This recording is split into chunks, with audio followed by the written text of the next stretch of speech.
All right, guys, thanks for jumping on. I've got this recording. So if you happen to miss it, then you're going to be able to catch the replay. Thanks to those who are coming on live. We're going to do something a little different this evening because I want to cover this content pretty quick, and then I want to open up at the end. At the end, we'll end the recording and we'll open up for questions. So Q&A at the end on this one, because I want to get the content out and keep the video as short as possible, because I want to respect everybody's time that's watching this in the replay. So we're going to jump right into NeuroPersuasion. Today is June 1st, and this is actually from YourPersuasionCoach.com. Future calls at this point will be Tuesday evenings, 8 p.m., same place. Private coaching students will have other times. We'll discuss that later. But I want you to grab a hold of this, mark this in your calendar. This is the most important thing you can do if you're looking to persuade, influence yourself, others, and make an impact upon the world. So talking about Your Persuasion Coach, our website is up. It's new. We've got two of the many blog articles on there now. New updates are coming soon. But you can go to yourpersuasioncoach.com. You can check out the blog post, the articles. We'll have videos on there, these videos and others that we're going to host. And then, of course, you can discover more about how we work and what we offer. So tonight, on tonight's video, in this session, we're really going to look at the mind, their neurological powerhouse explained in everyday words. You know, when I get into neuroscience and you talk about the limbic system and you talk about whether it be dopamine, oxytocin, serotonin, endorphins, you know, and all of the way that the mind works, then people you can get really excited about that. That's great. But the key is, well, let's make it in a way that you can understand. I want this to be in something you can understand. So when you're meeting with you're a salesperson, you're a business owner, you're a mom, you're a coach, whatever you are, you're meeting with someone, you're not having to go through 1,000 different processes. You've got simple techniques that absolutely help shift belief patterns and work. So we're going to keep it simple, highly effective. In fact, I think the simpler we keep it, the easier it is to move people, shift people, and help change their mindsets and maybe even yours. So tonight I want to talk about, though, now automation. And approximately 98% of our life is on automation at all times. Now, if you look at this little silly robot here, bought my wife one of these, and we plugged it in, we charged it up, and we hit clean floor. It was so amazing in the beginning because it was just like it couldn't do anything but hit a wall, hit a piece of furniture, and it's just like, I'm like, this thing is never going to get the floor clean. It would hit, bounce. But what it was doing the whole time was learning the pattern of the floor.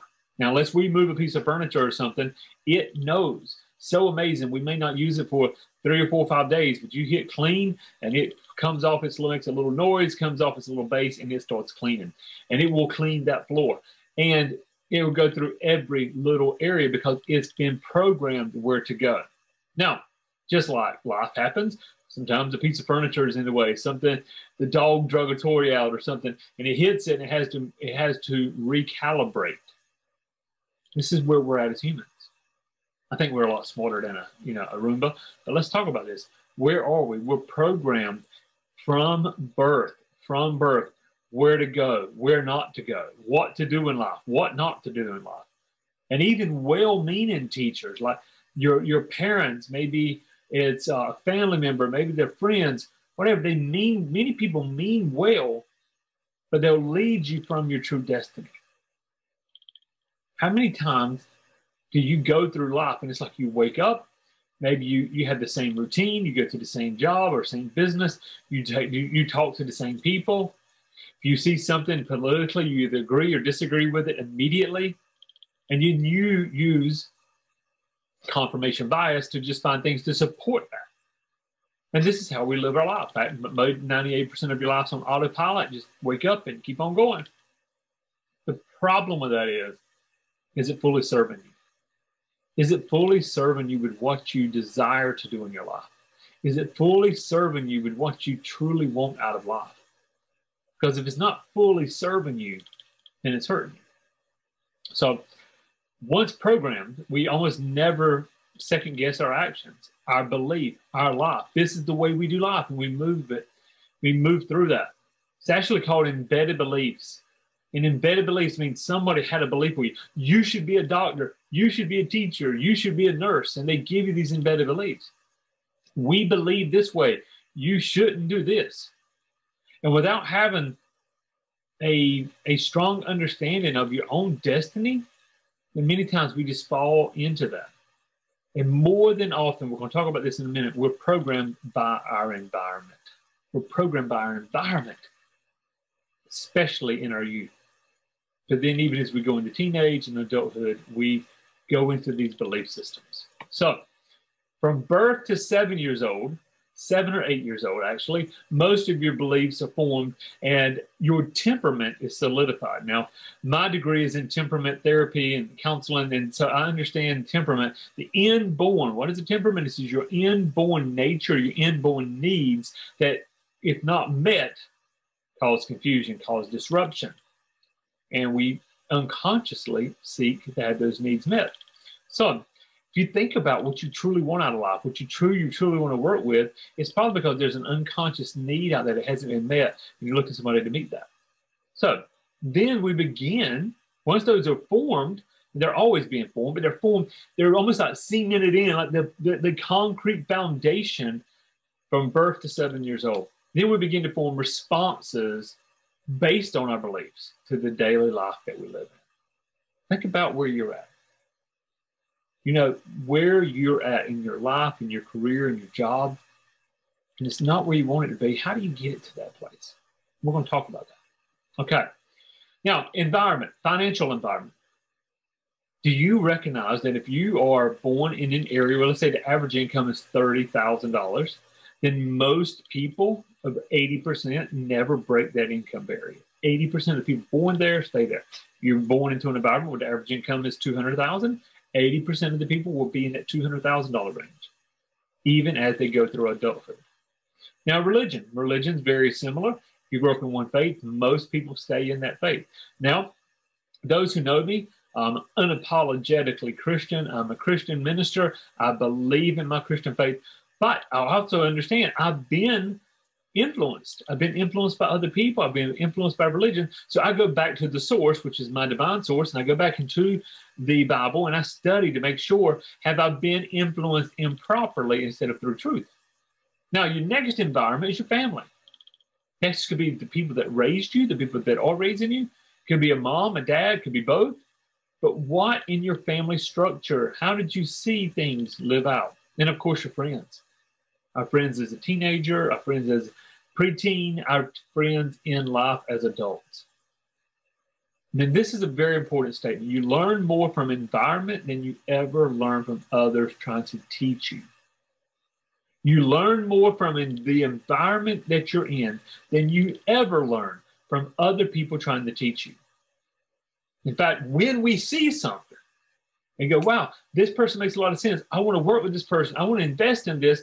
A lot of times our mind tries to take us back to what have we seen in the past, and then we go and draw in what could be. We draw a comparison of what could be to what is, and sometimes they don't line up, and we have to recognize that. So if we have doubt about something, we don't believe in something, maybe it's because what your past has taught you instead of what your heart's showing you. Make sense? Okay. And this is what we call an initial automatic response. We see something, we hear something, we walk into a situation, and we begin to move into this initial automatic response based upon what we've been taught through our environment. All right. Now, your unconscious mind forms and holds these belief patterns. And those patterns shift your emotional state. And where the mind goes, where the heart goes, the body follows. Remember this, where the mind goes, the body follows. So if you automatically believe something is wrong and not good or evil or a scam or not worth your time, then your energy, your body will go, let's move away from that. But when you also see something and go, this is good, this is helpful, then your mind can say, yes, I want to do this. I want to work with this. And then you'll even find that unconsciously in that as well. Now, I want to Okay, so your words alone. So this is our initial automatic response. So I'm going to say it again. Words alone hold an emotional attachment to your life in either positive or negative ways. Words alone. So I'm going to ask you, we go back to this, your unconscious forms of beliefs and patterns, and they will come from your environment, from your history, financial, religious, family, friends.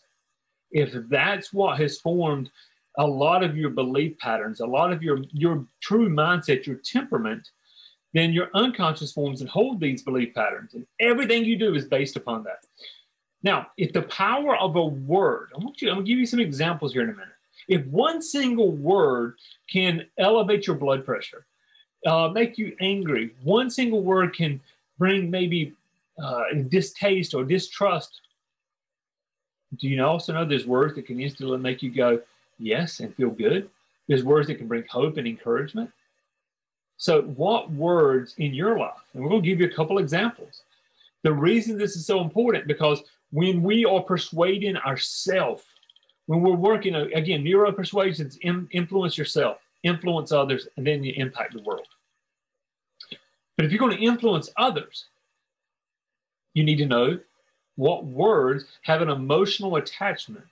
So there's ways of getting this. We're going to talk about this in the next few weeks, so that the words that you use bring them into a state of mind, a state where they're more likely to do business with you, a state where they're likely to invest with you, a state of mind where they're open, a state of mind where they're in happiness. Okay, we're going to talk a lot about state management, anchoring in states, positive, negative, all that. We're going to go through all of that in the next few weeks. But we're going to really talk about, I want you first to know you already have these built inside your mind, okay? They're already built inside your mind. So you have to go, how does this work? How does this manifest? And it's the words alone. So let's jump into it. I want you to take a look at just what, I should have done these piece by piece, but let's look at the one on the left. Abortion. Abortion. What thought do you have when you see the word abortion? It's going to depend. If you're pro-life or pro-choice, it's really going to depend if you've ever had an abortion, or maybe there's strong feeling towards it or no feeling towards it. Okay? Think about love. When you think about the word love, what does that do for you? What feelings come up when you think the word or hear the word love? Again, depends on, it goes back. Okay, give me 1 second here. It goes back to your environment. What have you been taught about love? How have you experienced love? So love is going to matter based on what you've seen in your environment as a child, as a teenager, as a young adult, as a mature adult. That love is going to have a certain word. But all you have to do is hear the word love. What about sex? Here's one: money. When people hear money, there's a myriad of emotions that can come up. Maybe you think, I want more of it. Maybe you think, oh, the love of money is the root of all evil. Maybe you think, I'm content. Maybe you think, hey, this other person has more because they work hard and they do the right thing. Maybe you think this other person has more because they're evil and they're corrupt. It's just a word. Poverty, that's another word. When you think about poverty, how does that feel? When you really think of poverty, either in your life or somebody else's life, how do you feel about that? Now, wealth or rich is a little bit different than the word money. We know money, but a lot of times we think of money as a currency, a dollar bill, $100 bill, whatever. But when you think about wealth, what does that word mean to you? I'm sure most of you, and again, we'll hold questions to the end, but if I asked how many of you want to be wealthy, I know hands would go up, right? I want to be wealthy. I want to be wealthy. And some people say, no, I'm already wealthy. Well, what does it mean? And what I want you to do is notice. I want you to just look at the word and really hear the word and notice what response comes up. How about war? How about war? That's going to be different. Maybe you lost someone in battle. Maybe you've been involved in wars. Maybe the only war you ever know is you watched it on TV. What about peace? When I hear the word peace, is that common and soothing, like peace of mind? Or do you see somebody that's protesting the war with a peace symbol? You see somebody meditating, somebody in a, meditational, what is it? They're meditating. I can't even get that word out. But maybe it is somebody meditating, somebody doing yoga. Or do you see peace of mind? Here we go, Republican, Democrat. How about salesperson? And something I never would have thought, really, and again, would have even been something that would bring an automatic response, is the word gender. Today we have a big discussion about that, about gender and gender equality, and is there more than one or two genders? And so even the word gender, depending on your belief system, will have an impact. So initial automatic response. And this is just, listen, guys, this is like 12 words. Almost every word has an impact. Ice cream, video games. Again, we could go through each word, but really what word brings you happiness and what words bring you despair? Now, I want you to notice your own initial automatic responses. So a little bit of homework for over the next week is I want you to notice what words you hear. Maybe you're watching the news, maybe you're scrolling Facebook or TikTok or Instagram or whatever, and you see a word or you see an action or you see a person that represents. We're going to get into symbolisms and how symbolisms affect our mind and how to use symbolism to actually attract and create wealth in your life. We're going to get into that on a later class. But what symbols do you see? When you see the Apple logo, when you see the Nike swish, what symbols create responses? And listen, here's the beautiful part. Every response doesn't have to be huge. It doesn't have to feel like, wow, look at this. It could be a small response. But even that small response, this is going to be very important. A small response in the mind can cause a small shift in physiology. A small shift in physiology can create another shift in physiology. And it's really easy with the right words, the right language, and the right physiological changes for somebody to follow and change belief systems. People that used to believe that maybe abortion was a woman's right now believes that is murder. Maybe somebody that used to believe war was bad now believes in defending the country. Maybe somebody that used to be Democrat or liberal now is conservative. It goes back to the emotional responses, usually not overnight. It's usually not an instantly change. It's usually through processes. But what if you could control this process and begin with yourself, begin with your mind, so you can make sure that you're living your best life? Again, influence others, influence yourself. Influence yourself, influence others, then you can impact the world. Okay. Now, we talked about those small shifts and the way the unconscious mind works. The unconscious mind looks for patterns and assigns beliefs to the patterns. Actually, the unconscious mind is the part of the mind that keeps you alive. And it's been said that it's very lazy. And I think what is really meant by that is the unconscious mind will actually look for a pattern saying this is safe, this is not safe, this is good, this is not good, this will keep me alive, this could be dangerous. And it assigns beliefs to those patterns. Okay, does this make sense? It will assign beliefs to the patterns. And we'll get into more of this in our private classes. I'm not going to, some of this I just simply won't cover on a free class because it is that powerful when you can literally assign everything from smells and noises to have people change belief patterns. It's extremely powerful, must be used with utmost integrity. So we'll talk about that in private classes, but it's a reality. Now, here's the key. Beneficial or detrimental? The mind, the unconscious mind, just simply relates A or B. It's very binary in that. This is good, this is not good. And so it looks at everything and it quickly sends this to a yes or no. The unconscious mind will look at something and go, yes or no. I'll give you a funny example. Somebody's going to skydive. They're going to jump out of a perfectly good airplane. I just had a friend of mine do that. And many people look at that and go, no, absolutely not. Because the mind says, wait, what if the parachute doesn't open? I'm scared of heights. This is crazy. And the other person looks at it and says, wow, I've always wanted to do this. I can imagine the adrenaline rush. I can put pictures on Facebook and show people what I did it. And mind says this is good because this will give me more maybe this will overcome a fear. This will give me confidence. That maybe that mind's just looking for that adrenaline rush, that dopamine hit. So it will say yes to something where somebody else will say no. Now, it's very neutral if you jump out of a plane or not, in all actuality. But the mind only notices how to notice patterns and react accordingly. Read that last line. The mind only knows that it needs to notice patterns and react accordingly. This is true for you. And in persuasion, it's 100% true for your prospects. See, everybody, if you're in sales or marketing, you're here to learn how to persuade others. Your prospects already have predetermined beliefs and patterns of behavior inside their own mind. They already have these predetermined beliefs and patterns. It's often said people love to buy, hate to be sold. It's not always true. The home that we live in now, I wanted to buy the home.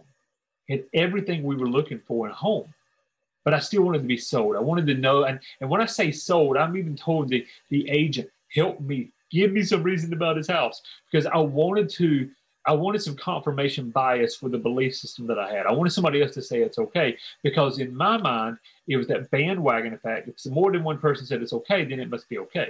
It's just that was the way Wayne worked. So your prospects have these predetermined beliefs and patterns of behavior inside their own mind. So how do you move them into working with you? You have to discover their patterns and influence accordingly. There's some questions. There's some very powerful elicitation questions that will help you discover the patterns. There's things that we can notice about people. We can notice their body. We're going to talk about body language. We can look at things and recognize their patterns and influence them. Or we can elicit their beliefs.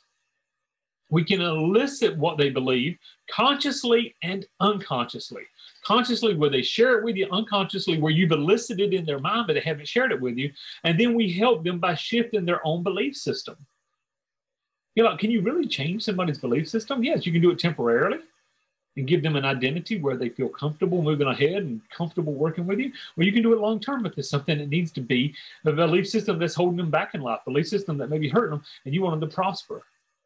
With me, I like to really look at it from both points of view. Is this something they need temporarily, or they need to work long term? With me, this is what I look at, and this is what we're going to teach you. How do you discover the patterns and influence accordingly? Or how do you elicit their beliefs and help them by shifting their own belief system? So how do we do that? We do it through elicitation, through calibrated questions, which we're going to cover in the next few classes. And then we do it through covert statements. Now, covert statements is not something that we ask, because maybe that person, maybe there's not time to have a dialogue. Maybe it's not in a situation where it's conducive to ask questions. Maybe you have a group of 500 people. I have multiple people on this set right here. I can't ask each one of you a question. I said we're going to hold them to the end, because if I ask a lot of questions, then it draws it out. But what if, and I have, what if I were to use covert statements to bring up that criteria? To bring up what's important to you, to bring up and to place you into a state that is more conducive for persuasion. That, my friend, is NeuroPersuasion. Now, elicit criteria and calibrated questions and covert statements. Then with conversational, once you have either elicited it through questions or the covert statements, then with conversational influence storytelling. Now, we're going to tell stories. We're going to use language patterns, but a lot of it's going to be based around stories that can shift beliefs and position your own self as the solution. Now, this is for those who are trying to persuade. You're in a sales situation, and you know that you have the best product. You know you have the best service. But maybe they're looking at other people. Then you want to make sure that you can, would it be better to be the other person, just ask some good questions, give a list of benefits and features? Or would you rather, through calibrated questions, get them into a mental state where they are more apt to do business with you? The mental and spiritual, almost physical state, physiological, in the same state where they make decisions and then shift their identity to where they would want to do business with you. That is what we're going to cover. More on that later. Okay. Now, I've covered a lot this evening. That's why I said I want to hold the questions to the end. We'll stop the recording in just a moment, and we're going to get into the question. But next week, I want to share with you how to uncover your own embedded beliefs. How to uncover your own embedded beliefs. What have you been taught since childhood? What have people basically instilled into your life? That could be bad, could be good, could be hurtful, could be helpful. And I want to help undo that. And literally, as a snake would shed skin, we're going to shed the skin that we wear for others. We're going to remove a mask. Here's a key I'm going to jump start for next week. We all wear a mask, and we all pretend that we don't. How do we get the true you out so you can live according to your purpose and your destiny? I believe we were all created with a divine destiny from our Creator. How do you lay aside everything else so that you can walk that out? That alone is worth so much. It's just being able to walk out your own destiny and how to discover you. That's what we're going to cover next week. So again, be sure, if you're following us by email, if you're in a Facebook group, then be sure that you're here and you're grabbing a hold of this information. Now, really quick, many of you asked last week, Wayne, how can I work with you? How can I work with you? And we have a couple of options. I'm going to cover them really quick, and you can jump to the persuasioncoach.com and look at them. I'm going to cover these. Each one of these have limits. We only work with so many people a week in all three of these areas because I want to be able to work with you. Yes, there's some semi-private, some group coaching, but I want to keep those classes even small where I can work with you, help you, and you can learn from other people. And then we have private and we have the inner circle. So if you jump over to the website, which is yourpersuasioncoach.com, or text 910-233-2511. Say, hey, I'm interested in some private coaching. Then we'll talk about tuition fees and availability. So we have a semi-private group sessions. This is very powerful. For every week, we're going to work with you in a semi-private group. We're going to cover all of the techniques, this mindset, skill set of NeuroPersuasion so that you can better influence yourself and influence others and impact the world. And we're going to do these through group sessions. The beautiful part of this is we're learning from one another. You're hearing other people's challenges and you're seeing their victories. You're hearing other people what they're trying to learn and you're recognizing their breakthrough. With me, this is one of my favorite things to do is in these semi-private. And we have a 3-1 schedule. That means you're literally for 3 weeks in a row, we're going to give you skill set, skill set, skill set. We're going to unpack, and we're going to unpack some old belief system. We're going to embed some new belief systems. And then we have a week of what we call our implementation. This is the week of truly implementing all that you've learned and manifesting. This is the manifestation week where things that you've changed some belief systems, and now the unconscious mind can manifest that which you have within you. You've learned some skill sets, and now we can manifest that in better persuasion skills. So that's our semi-private group sessions. And they're very affordable, so go to your persuasion coach. The second area that we have is our hybrid program, which is group, just like you saw there, plus one private session with me a month, which you're going to be on all of those semi-private group sessions, but then we're going to get onto either a phone call or a Zoom call, your choice, and we're going to go through and we're going to help you, again, unpack and instill new beliefs. If you said, hey, I'm in marketing, I'm in sales, I'm a public speaker, whatever it is, we're going to teach you the skill set to go out there and persuade and influence others unlike anything you've ever been taught before. And then finally, we have the inner circle. Now, the inner circle is only 2 spots left open. We can talk about that if you're open to it.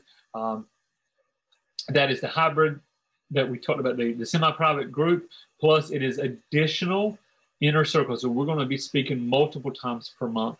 And there's also some other benefits inside of the inner circle. We're literally going to connect hand in hand. I want you to think about your dreams, your goals, your desires, everything that you want, and everything that you believe you can do. And we're just going to bring them together, and we're going to work through that in the inner circle. So go to the website, check it out. Go to yourpersuasioncoach.com, look at those 3, or you can even shoot a text and say, hey, I'm open. I'd love to know more. So let me end this call before we jump into questions and answers with one simple statement to you.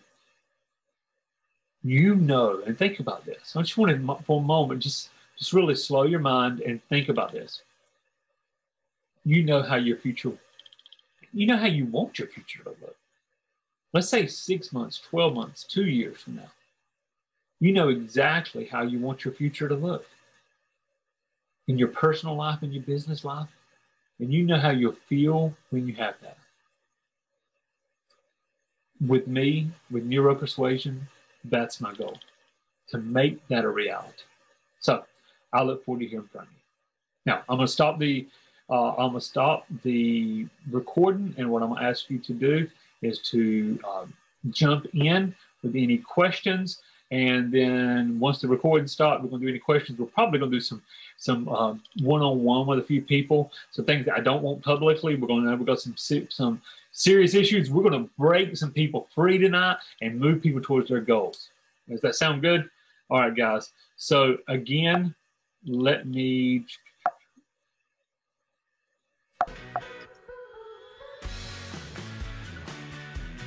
All right. Let me stop the recording. And again, yourpersuasioncoach.com. Go check it out.